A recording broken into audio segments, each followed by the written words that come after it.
You're listening to Dude Check This Out, episode 5.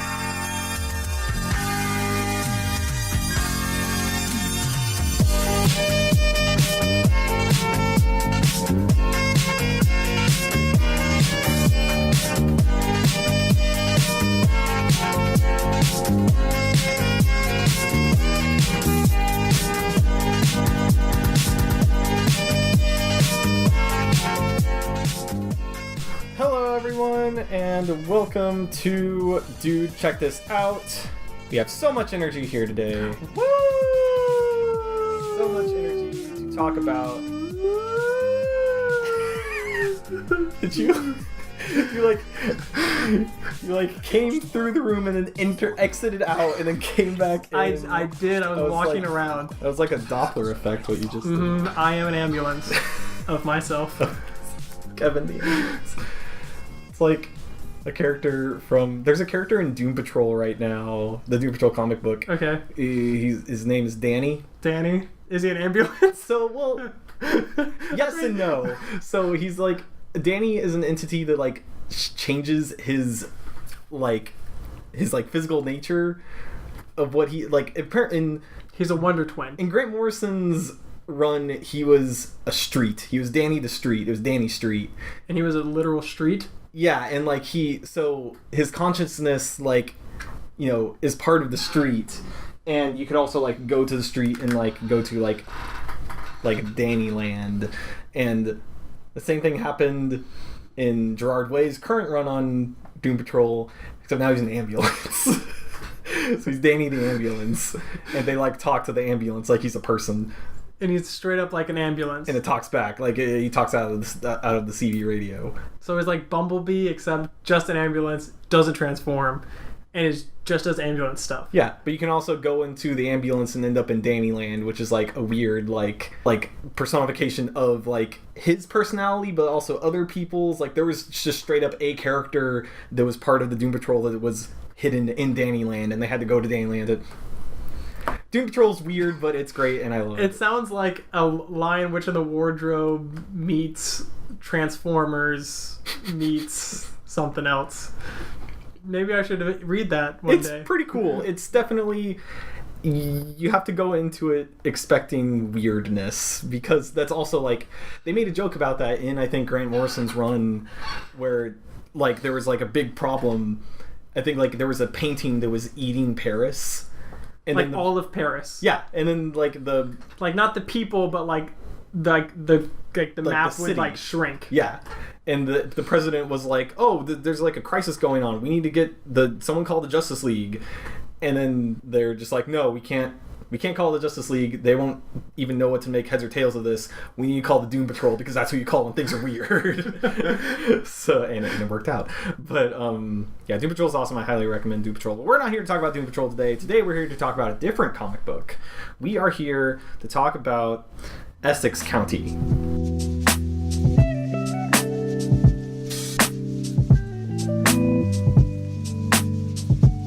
It's a big, fat, honking graphic novel that is a collection of, like, 3 graphic novels and, like, some bonus material. Mm-hmm. But it's by Jeff Lemire. All by Jeff Lemire. Most comic books have a writer and an artist, 2 different people. And then, like, even, like, some books, like, a lot of books that come out these days have, like, a writer, an artist, a letterer, a colorist, and, like, a bunch of other people that touch the book in some weird way. This is all him. This is all Jeff Lemire. He wrote it, did the art, lettering. It's black and white, so not coloring, but shading, I guess, but inking. And this was his first major work. He did some like other smaller releases. He actually did a book called Lost Dog. I've read and is pretty good, but like I would say, I remember you were talking to me about like some of your first impressions of this book, and you said the art style was really rough. Yeah, it like compared to other comic books that I've read, where everything is very neat and nice, and like the only time it gets real kind of sketchy or kind of like messy looking is when it's like they're trying to like get a message across, like, oh, this guy's freaking out, or like, holy crap, he's breaking reality or whatever.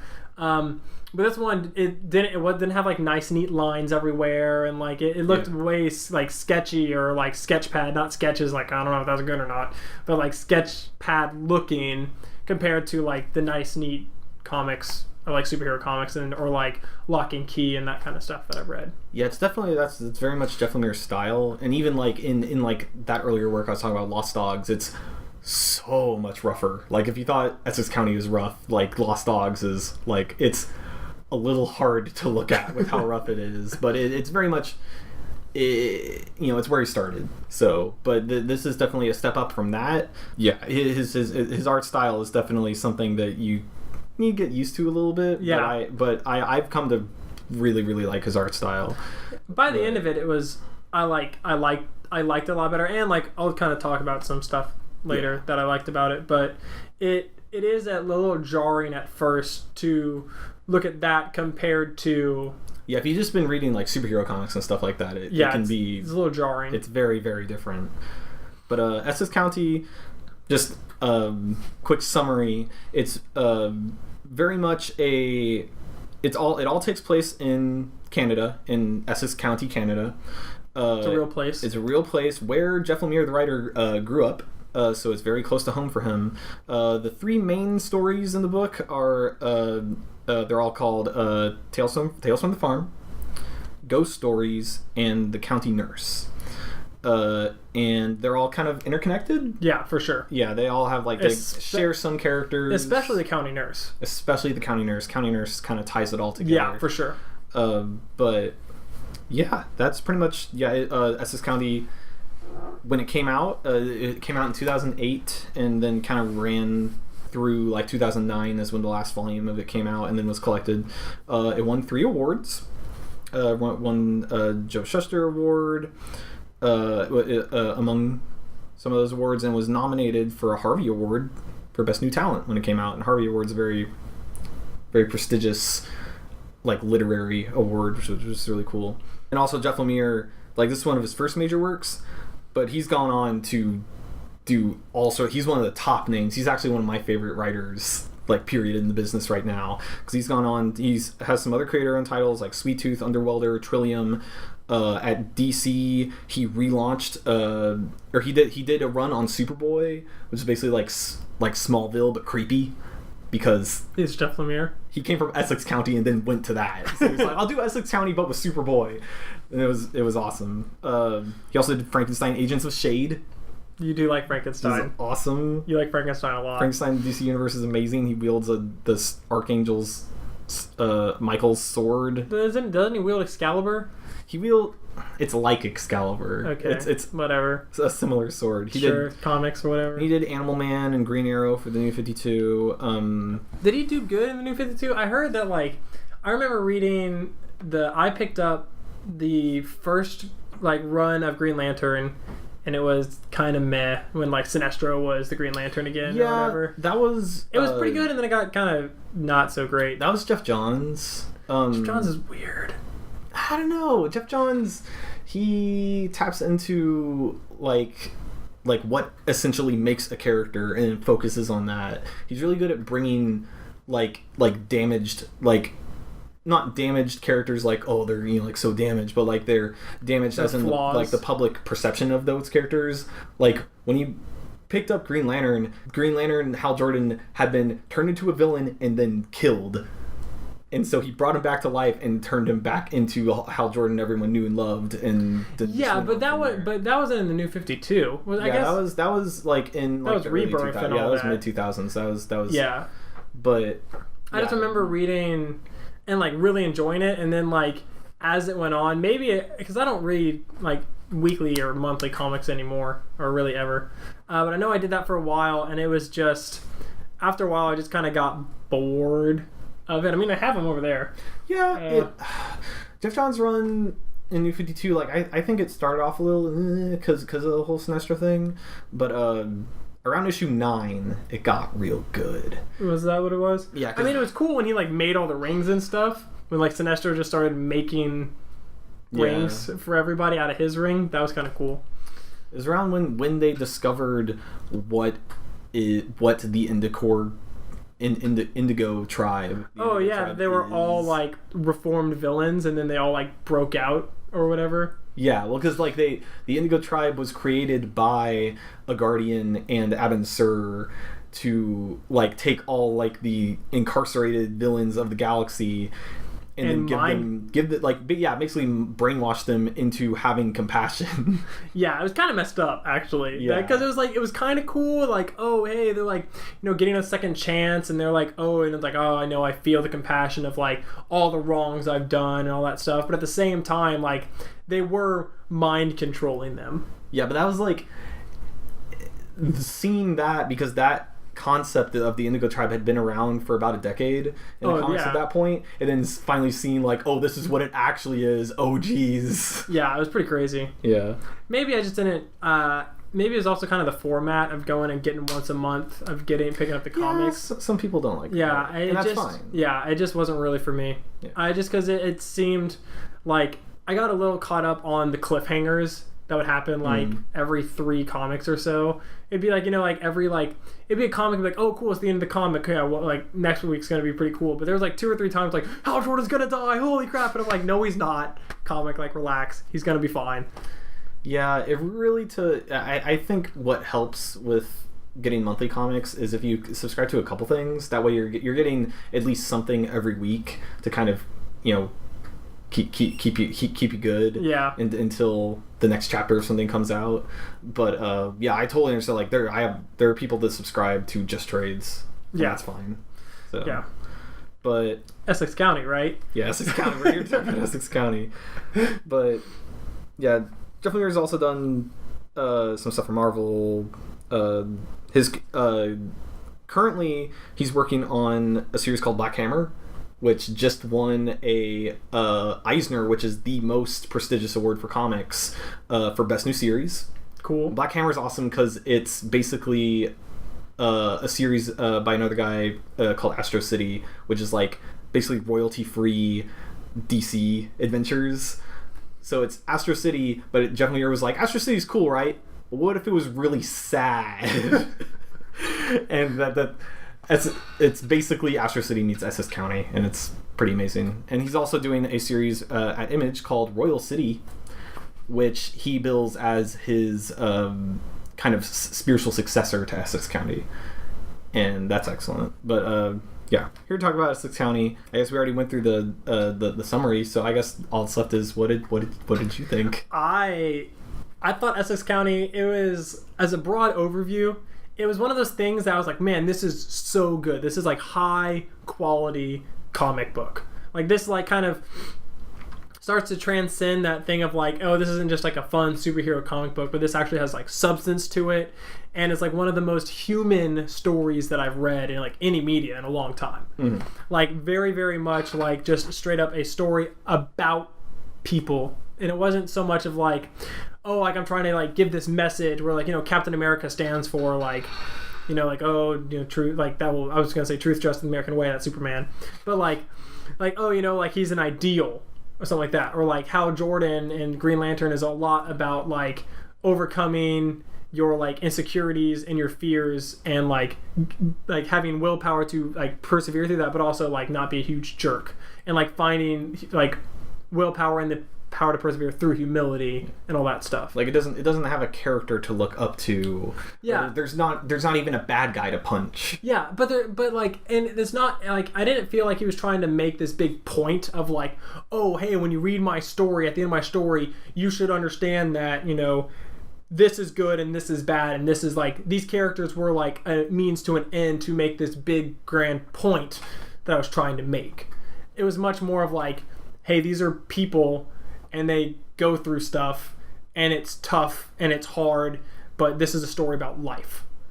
And it just felt like I was like learning these people's lives, and I was like, man, like this is very emotional, and like it is not tough to read, but like it made me feel all these different emotions, and it just felt very human instead of like this like case study about like, oh, you know, like, oh, the crow represents this, and oh, the nurse represents this, and like if you like literally like broke it down and stuff, I'm sure there's meaning behind his work.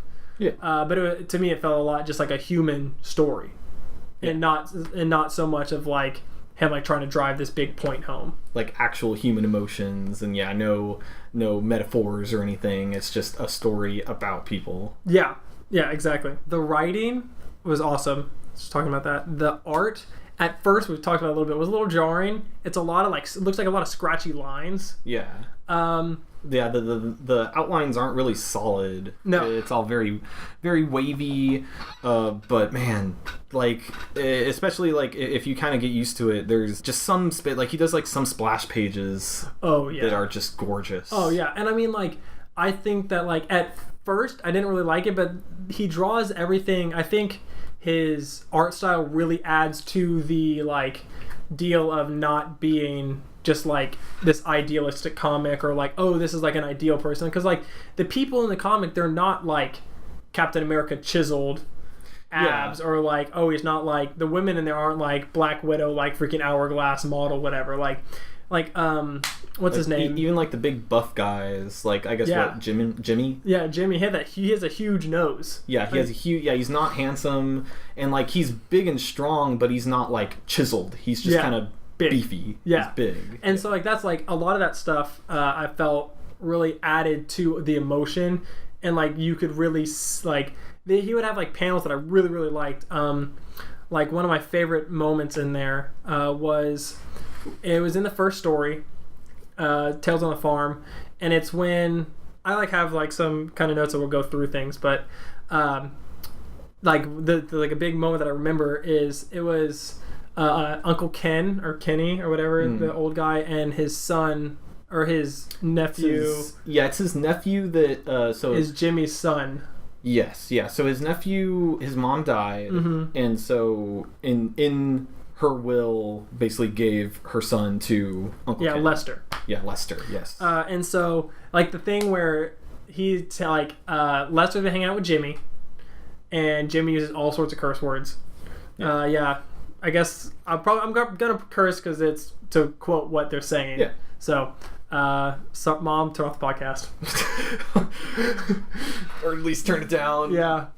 So Lester is saying there, and he's like, "This is bullshit," and he's like, "What are you saying?" He's like, "Yeah, like this is fucking bullshit," and Ken's like, his eyes get really wide, which I thought was a really cool panel, and then he's like, "You don't say like go to your room or whatever," and he's like, "Damn it, Lester, I didn't ask for this," and then Lester's like, "Neither did I," and like walks out of the room, and there's like this like thing of like this like 3 or 4 panel thing of this like long shot of Ken sitting at the table and just staring into space. It's all silence, no dialogue. Yeah, no dialogue, and it's just like almost the same picture like 3 different times. And I was like, dang, like that moment really sat with me of like a good way of showing time of like the same panel over and over again. Because if you were just to do like a splash page of just him sitting at the table, then that's just like a moment. But having 4 panels that are basically all the same panel shows that that's not just a short like him sitting at the table going, oh man, and then you assume he gets up. He was sitting at the table for multiple moments. Yeah. Because there's that one, and there's another one that's the same style of when it's in the last one, Tales of the Nurse or the County Nurse or whatever, and Jimmy, the guy from. Okay, see, this is starting to get all connected. So the guy from family tree and they do. Of the comic. So Jimmy's grandfather, who is the main character of Ghost Stories. Yes. Whatever his name is. Yeah. I have it written down. Lou LaBeouf. Yes. When he dies... Oh yeah, spoilers. Sorry, we didn't tell you. Spoilers.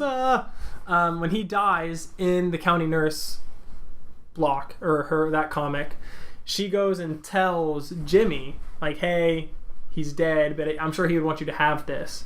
And that has another, like, 3 or 4 panel block of him just staring at the stuff, being like, oh my, like really just sitting in that moment of realizing that his grandfather is dead, and because like he grew up with his grandfathers, or I guess Lou was his great uncle, right? Because it's his grandfather's brother.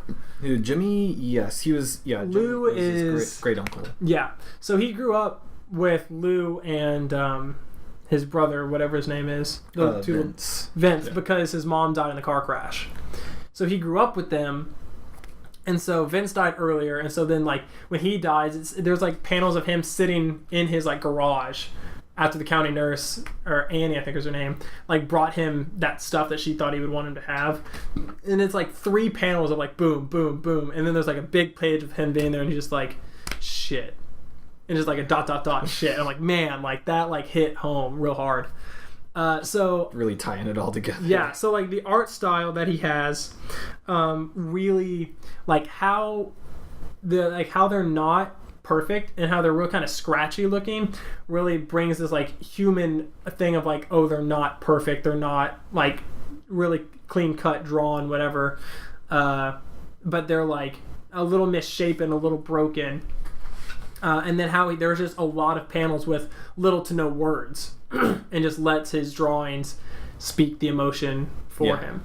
And that's my favorite kind of comic book storytelling, because some writers and artists tend to like kind of overwrite, like they'll like, especially in the 70s, there was just like huge, like just long box text like explaining like monologues that the character is having, but it's really a more modern thing that the art is telling the story. Definitely more show, not tell. Yeah. And I think that for his art, I don't know whether or not it, this might be wrong, but I kind of felt that his art isn't like perfect. It is kind of a little sketchy and a little not so great. And the fact that he doesn't do a lot of writing allows you to kind of imprint your emotions into whatever you think that face should be. So not that his drawings are so bad that you can't, I don't know what emotion that is, so I'm just like imprint what I think should be there. But I think his writing is so good that he lets it breathe in those like big panels of just like the big box panels, or like a big page of just a face. Because his writing is he writes so well, and his drawings allow so much human emotion on there, just because of how they're not like, because when you like try to actually draw human emotion, it kind of comes off as fake. And so since it's a little sketchy, I feel like it really like allows you to either receive the emotion he's trying to give you, or you put on the emotion that you're feeling onto that character, and then you receive that emotion kind of deal. Right. Either way, it's really like he invokes a ton of emotion from his audience. However it ends up happening, he like invokes a ton of emotion. Yeah, it's kind of, I think that's really where his art makes the difference, because his art, so there's comic book artists like, like Jim Lee's, your Adam Kubert's, sure, of the world. Yeah, I know Frank them. Miller. Okay, I know that name. Yeah. They're definitely comic book artists, and they're very much, trying to get anatomy right, and John Romita Jr. Very focused on action and dynamicy. Whereas Jeff Lemire, he's more of a cartoonist. Yeah. Which is it's kind of splitting hairs when it comes, but I know real technical here. But when you say that, I know exactly what you mean. Yeah, cartoonists like him, like Darwin Cook, Chris Samnee are very much more concerned about like facial expressions, about expressing emotion through body language and stuff like that. And that's very much where his art style really shines, especially for this kind of story. Yeah, it was awesome.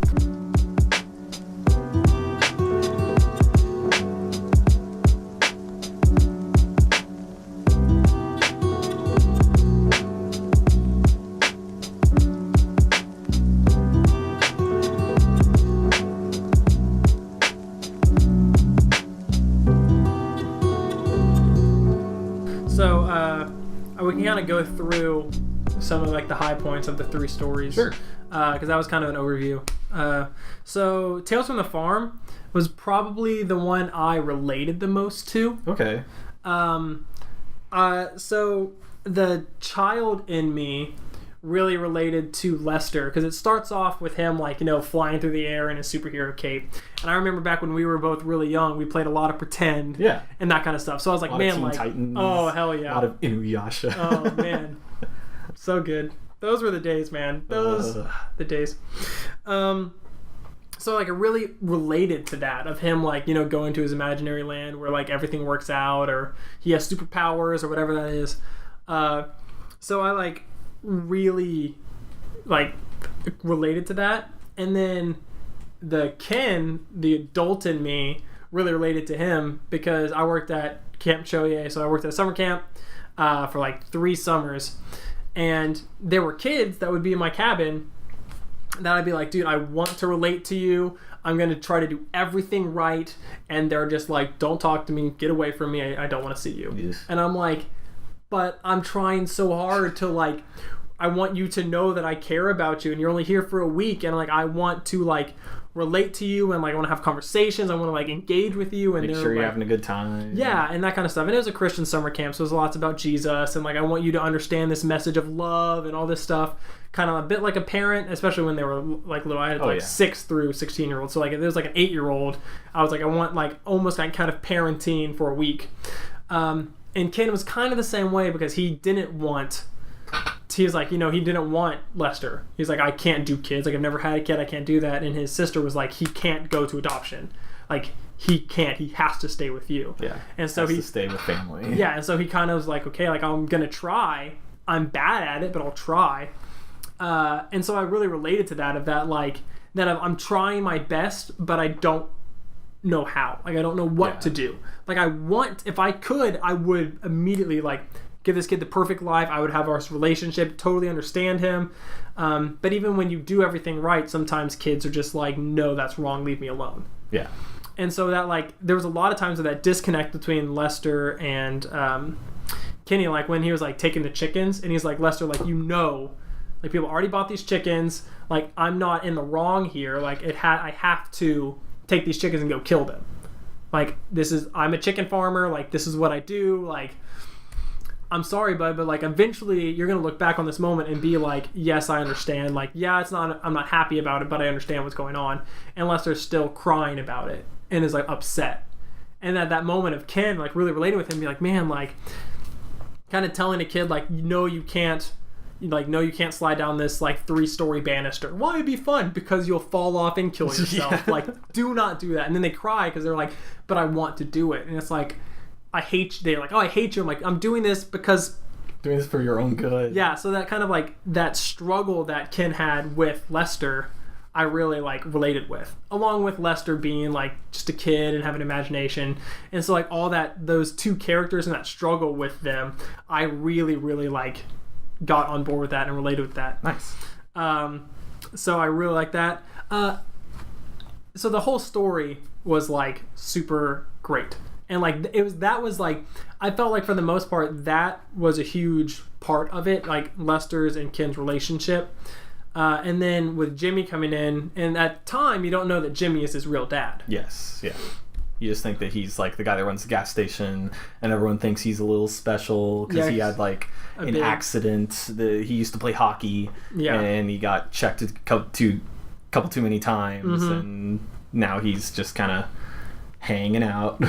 Yeah, and so I think that overall, like, that's that story, and then Lester going through and growing up in that moment of like having his kind of security blanket of his his mask and his cape, and Lester really like kind of growing out of that through so Jimmy is like relating with Lester and like ends up going and hanging out with him, and at first you're like, it's kind of creepy, like, why is he doing this? Maybe because he is like, he had some brain damage or trauma, and so now he's like kind of reverting back to a younger state of mind, and so he relates to kids better. Maybe that's what's going on. And later, once you read that it's his dad, it's like maybe he's just trying to relate to his kid and like be a part of his kid's life. Yeah. Because you later learn that he's his dad. But like, just through all of that, having it kind of coming from Lester's point of view, I thought it was like just a really good human story of like a dad, like a father figure who never asked for it, a father figure who wants to but can't be that, and then a kid who's kind of stuck in the middle who is trying to figure all this out while he's growing up and like working through his own things on his own. Yeah, and seeing it through Lester's point of view is a really cool place to start, because it's kind of about, the story is really kind of about all the phases of life living in a small town, and seeing it through the perspective of a kid, obviously great place to start. Yeah, so it was like, that's what I like, super great, and I really related because of all those things I already talked about. I think I understand at the very end when Jimmy gets shot by the aliens. So Lester has a big imagination, and he like, him and Jimmy are like preparing to fight the aliens a lot of the times while Jimmy is relating to Lester. And then at the end, making forts by the river, and doing stuff under the bridge. Yeah, just like that's the kind of stuff that I would have seen us doing. Yeah, and so that's why like I really related to him. But he like, so at the end he runs away and leaves Ken behind because he's like, I didn't ask for this, whatever. And he goes to the gas station to find Jimmy after Ken had told Jimmy like, stay away from Lester, like you're no good for him or whatever. And Jimmy denied being with him. He was like, what are you talking about? I would never do that. Yeah. And so he comes and he's like, hey, I thought we could like hang out and play.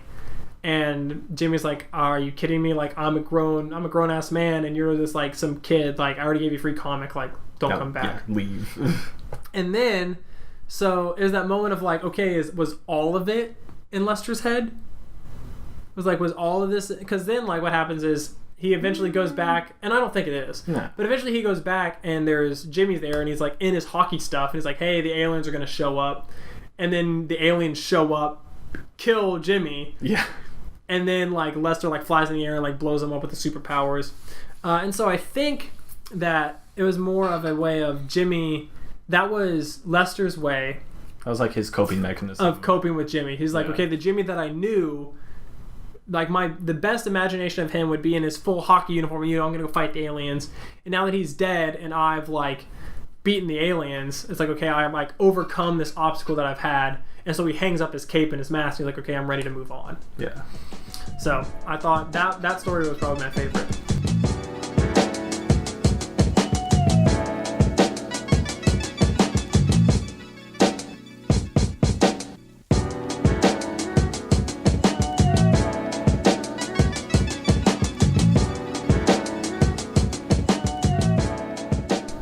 I like that one a lot. I think my favorite is actually the second one. Ghost Stories? Ghost Stories, yeah. Because that one just, man, I really like... So much up and down, dude. I really like the framing device for Ghost Stories. Good. Yeah. Because it starts with, what's his name? Lou? Yeah, Lou it starts the Buff. with Lou, and he's just like super, super old and still living at like his house. Yeah, the farmhouse. Yeah, and the county nurse comes and takes care of him. And of course, over the course of the story, he eventually, like, it's apparent that he is too old to take care of himself, and he has to go live in a retirement home. But yeah, because he has like big memory problems and like but it like switches between like the present, which is him being super old, and then him kind of, he has dementia, and he's trying to remember like his adult life, of him moving to the big city. Moving to the big city, wherever that is, Toronto. His maybe. brother and his wife coming to hang out with him, and then they go on. His brother's wife. Yes, his brother's wife. To be clear, yeah. And then they go and have like their big hockey career. Mm-hmm. And then they don't quite make it to the big leagues like they wanted to, and their lives just kind of separate. Yeah, so that was going into that story. That was I guess that I thought it was probably that framing device was probably my favorite out of everything that happened. Like that framing device I thought was like an amazing like storytelling device in a way, because things of like when he was putting on his jacket to leave and he's like, wait, this isn't the right uniform, like where's my uniform? And he would be talking to the nurse like, where's my uniform? I can't go out like this. And she'd be like, what are you talking about? And then it would like blink into his past, and he's like, oh, okay, no, this is the uniform. All right, cool, I can go like drive my bus now. And like he was like suddenly in like his dementia or rattled mind of like, oh, it's 1950 whatever, and I'm going to work. Yeah. And so like that was a cool device of being like, okay, well, what is happening in real, like at the current time now, since he has dementia? Is he like trying to drive this bus as he's telling this story to the reader or whatever, as he's trying to remember? Is that what's happening, or like is it something different, or like what's really going on? So I thought that like jumping back and forth between the past and the present was a really, really good story device of like seeing how he interacts with everybody, but also understanding why he is the way he is as he's older, because with his dementia and that kind of stuff. I also really liked, just like from an art standpoint, or like even just like from, I guess, real technical comic speak here, the lettering, because he, I guess like in like his like 30s, he, you know, his hearing started to go out. So when he's super old and he's talking to his nurse, he's like basically deaf. Yeah. And I think it's really, cause he can like still read lips, so he can understand what she's saying as long as he sees her. Yeah. But I think it's really cool, like the lettering on his speech bubbles are just really just freaking out, and like all really messy lettering as compared to the other lettering, to show like every time I read his text I can hear really kind of muffled, mumbled speech coming out of his mouth. Yeah, that, and like when, like, you know, when they talk, they can't quite open their mouth, like they don't speak clearly. It's kind of like very vowely and open, but just because they can't hear themselves talk. Yeah. So I thought that was really cool. And probably my favorite, out of one of my favorite whole lines, or my kind of favorite ideas from all this, was like how in this story he said like the difference between, like, there's two ways to be completely alone, like to be alone, like lost in a crowd or total isolation, and he like experienced both of those things. Yeah, because while he stayed in the city with basically like no real friends, no family, just kind of supporting himself after his hockey career fell out, and then the rest of his family just moved back to Essex County and had life. Yeah. and he kind of, you know, had a life-ish, but it was just very, very different. And like how he talked about, like, I also kind of related to him being like, you know, like I get sucked into like the city, and being like, it wasn't that like, you know, I ruled the city. It's much more like the city absorbed me. And there's that like panel of him like laying in the city and his fingers becoming roads and stuff. That page is awesome. Yeah, and that idea that like I relate to that. So I just moved out to a new place, and now I'm living on my own and that kind of stuff. And back when I was living at home, it was kind of Essex County-esque of like, you know, oh, it's very comfortable. I know where all my friends are. This is easy.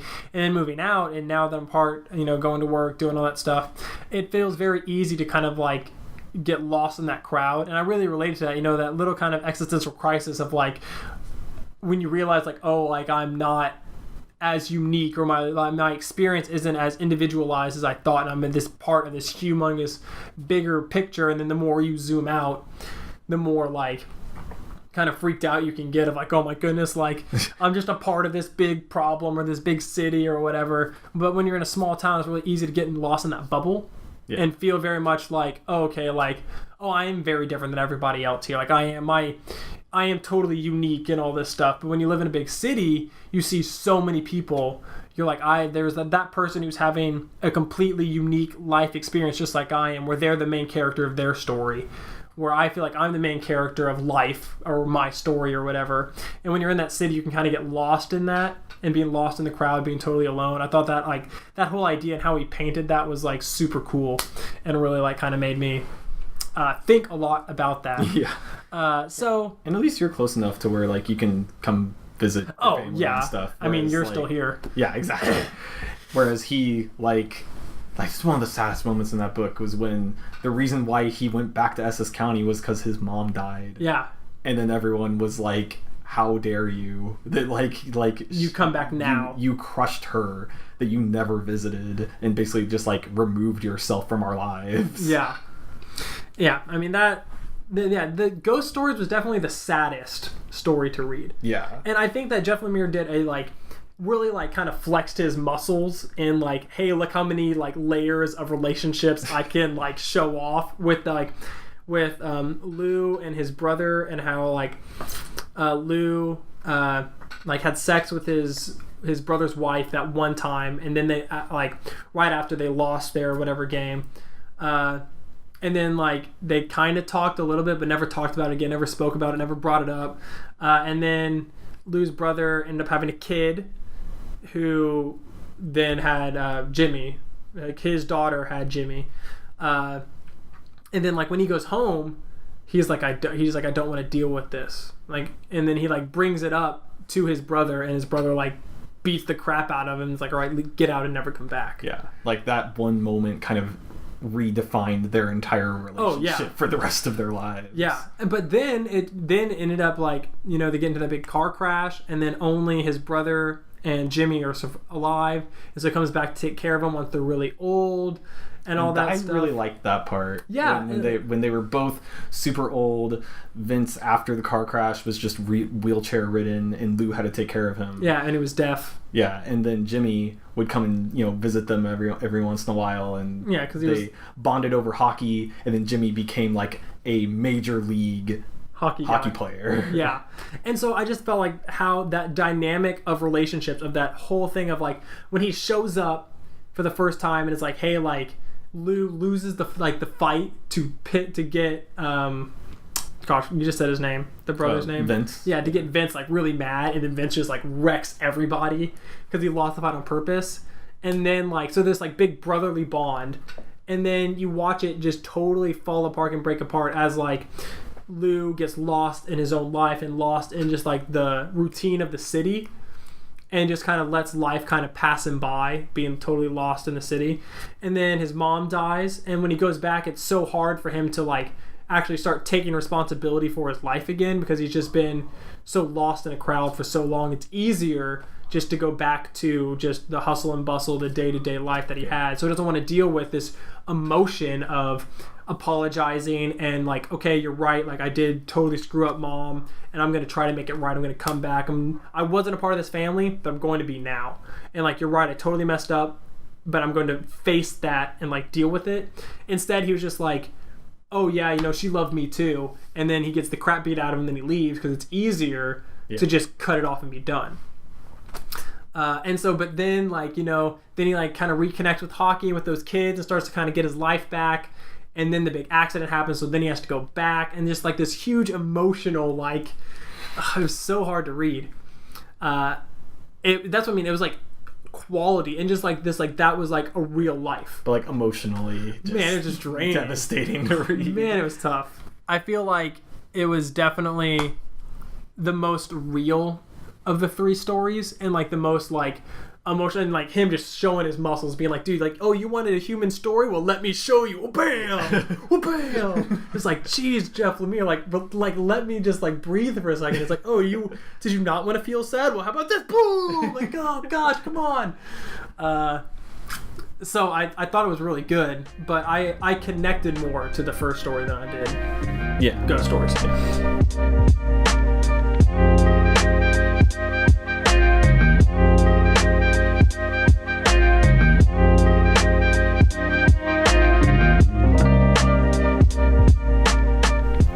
And then the county nurse, I thought that like it wasn't so much of Annie's story as it was her going and kind of completing all the loose ends that he had, and then like her kind of being a bit of like the audience of like her going and talking to people, like talking to Ken and be like, Ken, like Jimmy is Lester's dad, like you need to tell him, like he deserves to know.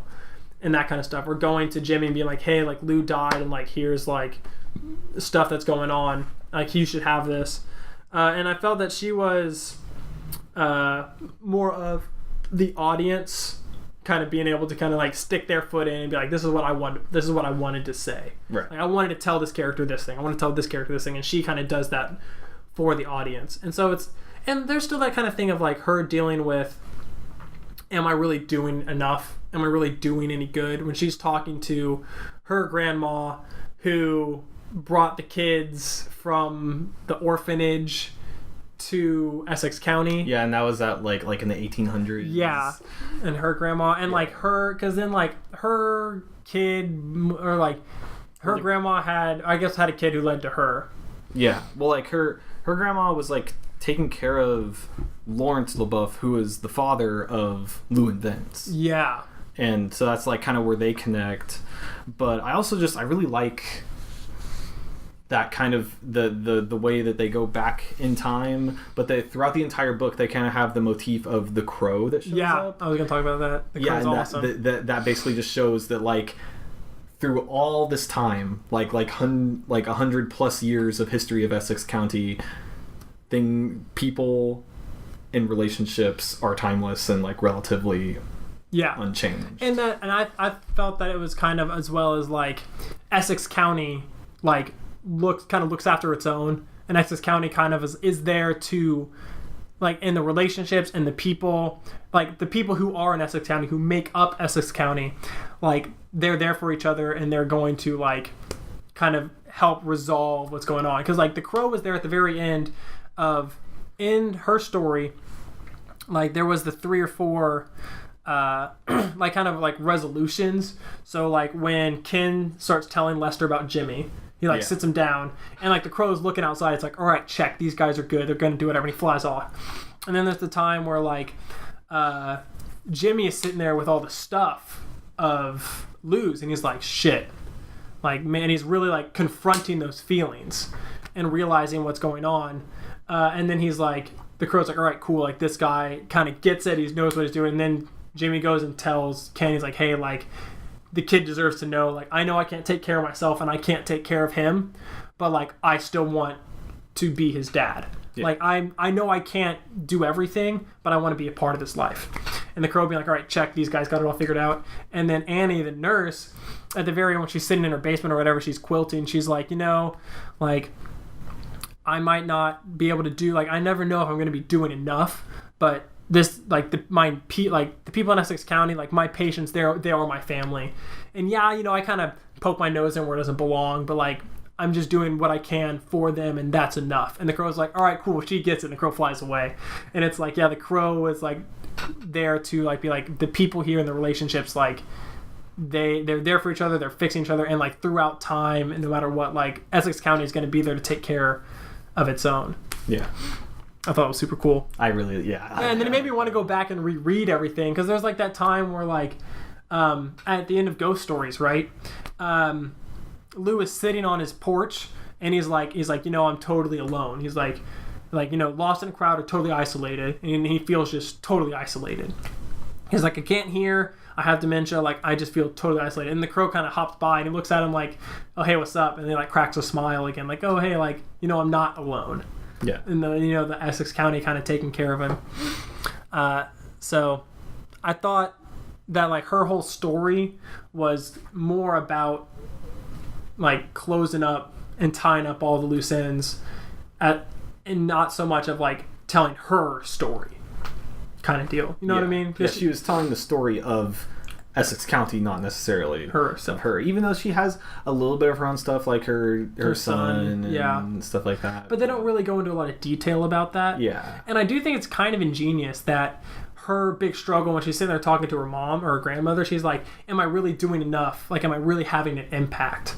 It is kind of ingenious that like her whole point of her character is to kind of like show how Essex County is connected, and how like, oh, like how she's there for everybody else, and how it's all working together, and that like her character isn't about herself and her problems as much as about other people and other people's problems. About the town. Yeah, and how she's like, oh, like, am I really having an impact? Am I really doing a lot? And it's the kind of deal of like, well, if the story was about you and your problems, then no, like the fact that the story is about other people when it's focused on her shows how much she is affecting people and that kind of stuff. So kind of like the story itself answers the question that she's posing for herself, kind of deal, if that makes sense. Yeah. So I thought that was a very ingenious way to write like the solution to her problem that she was having.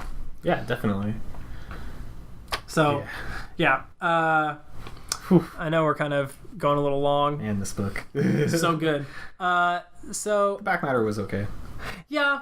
So then the extra 2 were the Polgarist or whatever. There's the boxing. Yeah, the boxing club of Essex County, and the kid with the elephant ears who like couldn't remember stuff.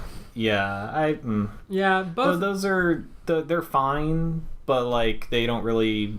After you do that big arc of those 3 stories, like that was such a great package. Yeah. That when I think about like that is one story and you set that aside, like that's Essex County, that's amazing. And then you read the other 2, like, oh, that was kind of nice. Like I thought the boxing club was kind of fun. Like it was a much like more lighthearted, nice, refreshing story than the other ones were. Like if this were a DVD, these would be like in the bonus material section. For sure. Yeah. So the Elephant Ears one, I thought was more just like really creative art style. I think it was mostly just Jeff Lemire kind of riffing. Yeah. Just kind of like this thing's here, and I'm just gonna kind of do this to kind of as an exercise kind of. Yeah, I thought that the art of. I liked the story of the boxing one just because it was kind of a little more lighthearted. It had like a happy ending, kind of nice feel. Like, like, oh, the guy died or whatever, yeah. But his ghost like possessed or like pushed the other guy on to like bring the club back or what have you. Like that was kind of nice. And it made me feel good. And then the Elephant Ears one, I didn't quite understand. It just like the art style of him like falling through the water and that kind of stuff looked very cool. Oh, yeah. I really like the art. I really appreciate the art, but like at the end when I read it, I was like, well, I liked how it looked, but I don't really like. It was kind of more bizarre. Yeah, I didn't really get what he was trying to say. It wasn't like a human story. I don't know if he was trying to make a point. It was just like, I have this idea, and I in my brain I have these like 4 or 5 panels that look really cool, and I'm just kind of wing the rest of it to get this out. Yeah, but yeah, it was fine. Yeah, but overall. Yeah, overall, Essex County was super great. It is like super high quality writing and like reading material and how it looks. It all fits together very well. It has definitely like a super huge personal style that I don't think anybody else could do what Jeff Lemire did with that comic. Yeah. That like how that was written and made me feel, and how the writing and the art, like it's super personalized and something that like if you like human stories, you should definitely read it. Yeah. I like things that make me feel good and that are fun and happy and goofy. This was none of those things. So I definitely, there was like 1 or 2 times where I like didn't want to keep reading. I was like, I put it down. I was like, I don't want to like do this right now. Yeah. Just because it made me feel so many emotions. And it was kind of like, it's not an easy like breezy read. Yeah, it's tough. A lot of stuff going on. Yeah, it's got a lot of stuff going on in there, and it's like has a lot of substance to get through. But like it's definitely a story that sticks with me and something that like I'm gonna remember for a long time. So it's definitely not something that I would just be like, oh, I'll just pick this book up. This seems cool. It's something I kind of have to go into, kind of like literature, right? Like you don't pick up like a real like book of literature just to kind of like breeze through. Yeah, it's a summer read you can flip through on the beach. Yeah, kind of like thing. No, but it's definitely like worth reading. So I definitely didn't go into it with that mindset, and so like I had to kind of like as I read, I like kind of shifted my mindset to what it was like to really get out of it what he was giving in, and then I enjoyed it a lot more. But like went in like, oh, this will be fun, and then like halfway through the first one, I was like, this is not fun. Like this is tough. This is hard. But once I like kind of shifted my mindset to be like, all right, like what is this story really about? And then what like started to get like dig into what he was giving me, it was like super great. Awesome. Yeah. So definitely worth a read, but be aware of what you're getting into before you like jump head first into Essex County. Definitely.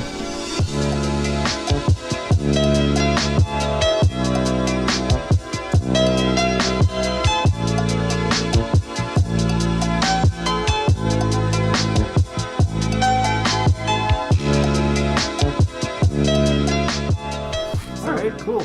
Alright, so that was Essex County. Sounds like you liked it. Yeah, I did. Super good.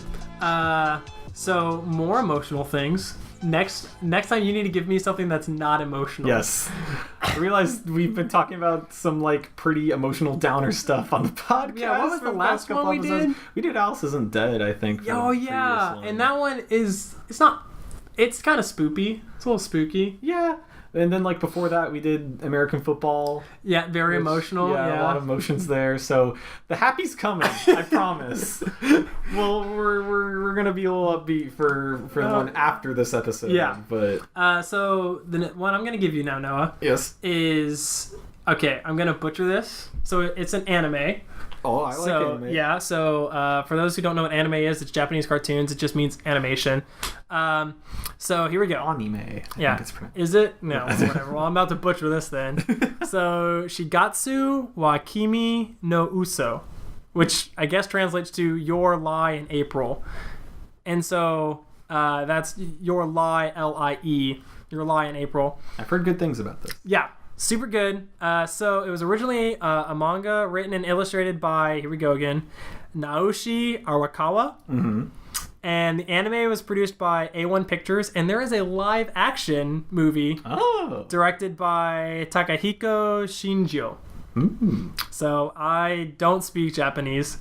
And so it's an anime, and it is emotional. It's more emotion. It's not like Dragon Ball Z or like One Piece or Naruto. It's a slice of life. If you had to give it a genre, I think it'd be slice of life. I would say slice of life, but at least from what I've seen. Yeah. So what it is, it's an anime about like a young piano protege who's been forced under like a ton of pressure by his mom because his mom is dying. And so his mom is like, you're going to be the best. You're going to be so good. And like really put like a ton of pressure and like yell at him and like beat him. Not really beat him, but like kind of. Emotionally. Yeah. For him to be the best. And so he gets this like nickname of the human metronome because he just plays what's on the page perfectly with like almost no soul or no emotion.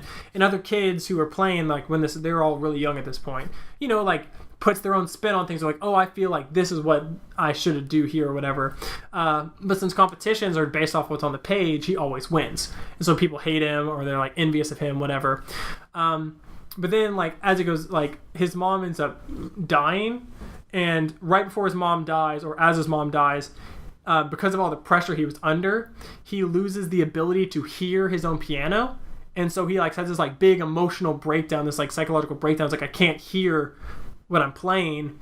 And so then he loses the piano thing. He like loses the competition he was at, and then he swears off piano forever. He's like, I can't do this anymore, I'm done. Damn. And then like the anime picks up like 10 years later or whatever when he's in high school, because all anime happens in high school. Hell yeah, it does. And all the tropes. And there's this violin girl who finds him. It's like, hey, you play piano? Like, you should be my accompanist. Come on. And like pulls him back into the music world where he struggles with all this stuff, and he like struggles with his mom and struggles with this girl and falls in love, and his rivals come back and yada yada yada. And it's super emotional, and it isn't like super feel good, but it's not as sad as Essex County. Okay. It is a little more emotional. It's a little more up and down. So we're definitely gradually making our way back down. Yeah. On this podcast. Yeah, and so there's like it's like a human story about him struggling with, my mom has passed away. She kind of left this psychological scar on me where if I play the piano and I like actually start getting into it, I can't hear the piano anymore, and he like freaks out and has that like that scar comes back to haunt him as his like past mother's like pressure like haunts him. So as he plays, he like has this like, we'll start kind of seeing his mom in the back of the theater being like, oh, like you can't mess up, you don't mess up, and then he loses the ability to hear the piano and he freaks out. And so it's really good. It is a slice of life, him like struggling with that and learning how to deal with that, and him falling in love with his violin girl. And he has a best friend who was a girl from way back when, and she loves him, but he doesn't see her that way. And what does that mean? Sure.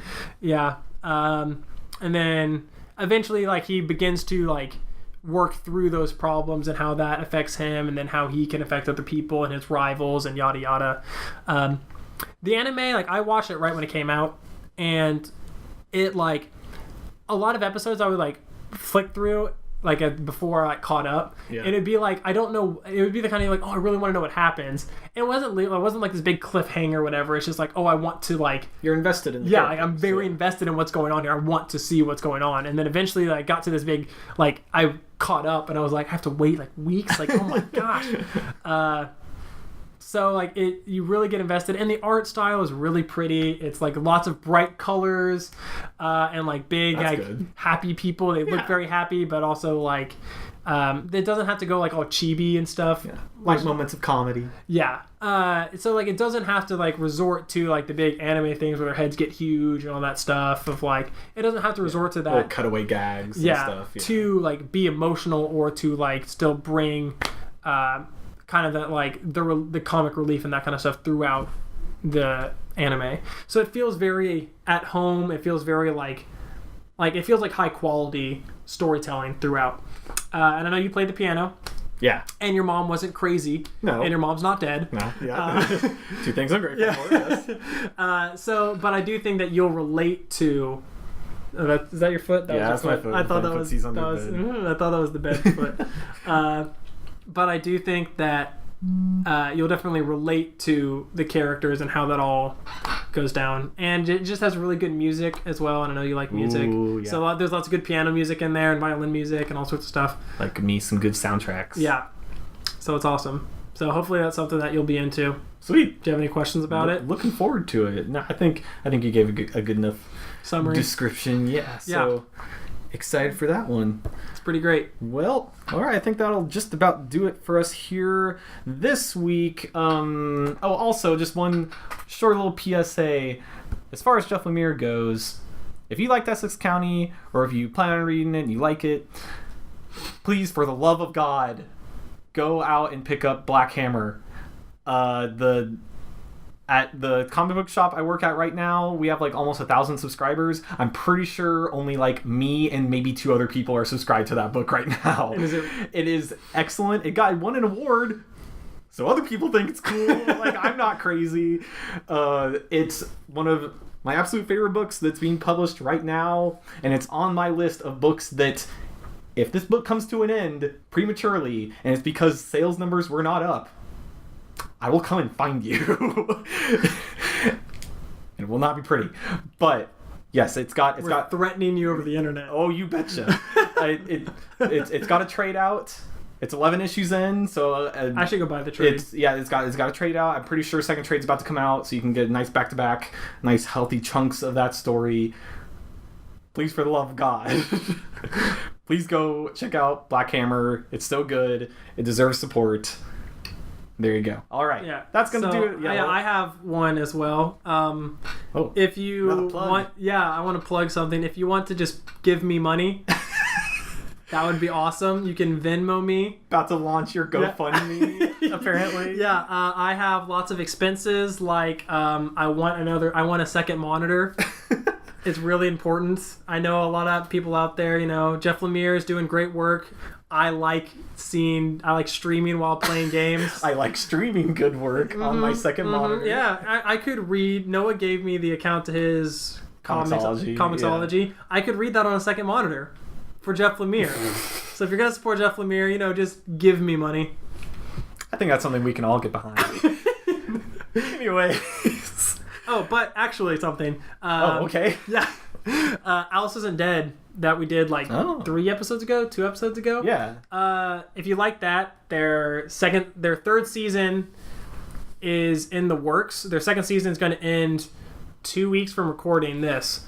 So the second season is about to end, and they need people to support them on Patreon to get their third season out. And I like it a lot. So if you like me, you should go support them on Patreon for me. Or because you like Alice Isn't Dead, which is also good.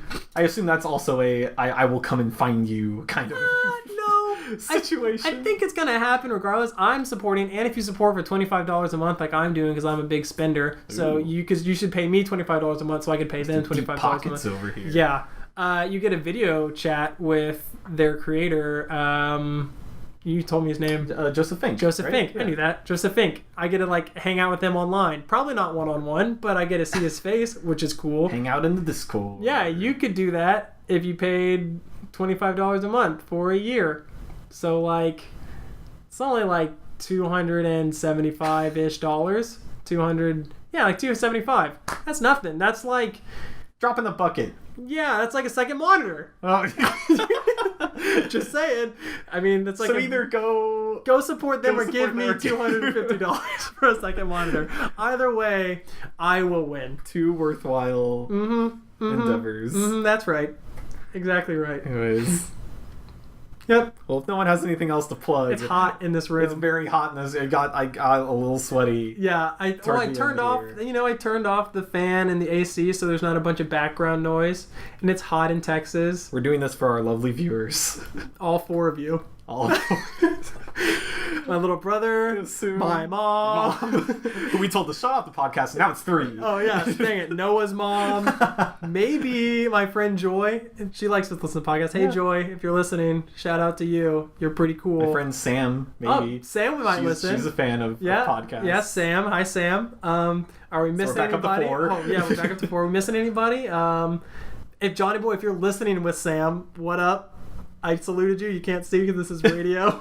Jordan, my girlfriend, I hope you're listening. Yeah, Jordan. And if not, that's fine. You're allowed to make your own decisions. Yeah, my non-existent girlfriend, who you're listening right now, but we haven't met yet. She's out there, buddy. Hey. I believe you. Who knows? Maybe by the time this is uploaded. Yeah. Or she's listening right now and we just haven't met yet. Yes. It's kind of How I Met Your Mother kind of movie. Except maybe better. Hopefully depending better. on your opinion of that show. Yeah, hopefully she doesn't die. Your mileage may vary. Yeah, spoilers. Jeez. Okay. Well, right? Doesn't she? I mean, well, yes. Yeah, At the very end of that series, and then it all gets weird. Yeah, and we won't talk about that. Pretty sad. Anyways, we're getting back to happy on this podcast. Yeah, happiness. Only happy things. Which will come in a later episode, which will come after the end of this episode, which is right now. Thank you for listening to Dude, Check This Out, the best podcast in the world, in this place, or at least right here in this room. Yep. As we're recording. The best podcast in my bedroom. Oh yeah. Anyways, thanks for listening, everybody. We will see ya next time. Give me cash.